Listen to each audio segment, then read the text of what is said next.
tell me about Italy. What can we learn from Italy? And a lot of people have asked me, like, why was that the epicenter of such a large amount of infections? People have theorized that there were Chinese people visiting there, the elder population. What do you see there? And is that a good case study for what's going to happen in the UK in the coming weeks? Yeah. Well, again, what we had in the Italian situation was seeding.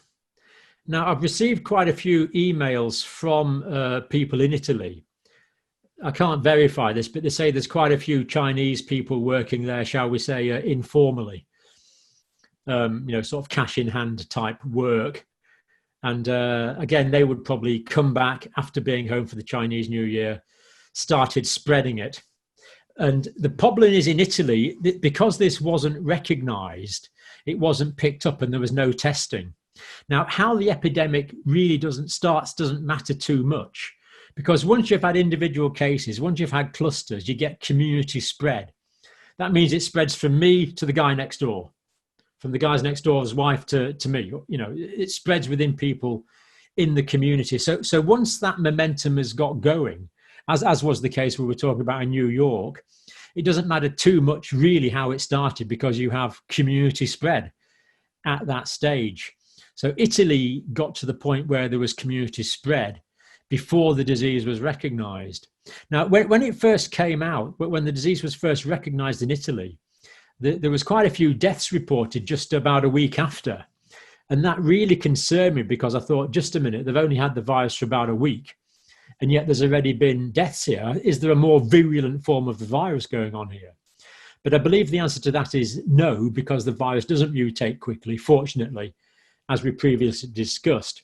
But what happened was there was community transmission for several weeks before it was picked up. That allowed a cluster of cases to develop.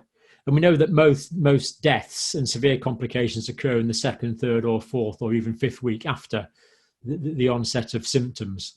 So I think that's what we were seeing in Italy. So basically, the problem in Italy was community spread was allowed to be established before control mechanisms were put on, before lockdown was instigated, before widespread individualized testing was commenced. So that was the problem, that the community spread was already there, and this momentum of disease was already present in the population. And once that momentum is there, the disease becomes harder to stop.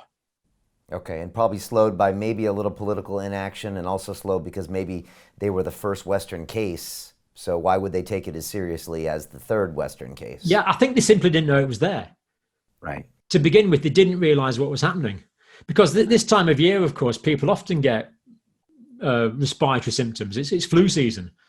It's not surprising that people develop fever and cough. And I think a lot of cases simply were not. There was a low index of suspicion. Okay. And Now we're cases were seeing simply not picked up. Now the curve in Italy, the increase in Italy, is being duplicated, copied, if you like, or with a couple of weeks delay in France, Spain, Germany, the UK. We're just probably 2 weeks behind Italy. So hopefully we've instituted our social lockdown protocols early enough in the curve to stop our cases going as high as Italy.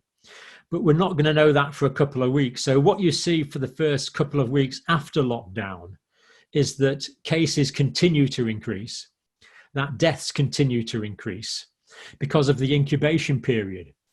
Now, the median incubation period for this virus seems to be about 6 days. But to be safe, we have to say 2 to 14 days. So that means that cases can be popping up a week or 2 weeks after the lockdown by people who are infected before the start of the lockdown. So what I'm expecting to happen is in Italy, for the last few days, the percentage increase in new cases has been reducing. The deaths been increasing, but they're people who've had the disease for several weeks now. But the Italians have been locked down for, is it a couple of weeks now, getting on for a couple of weeks now? So they're in the second week now. So the number of new cases is still going up, but the rate of increase is decreasing.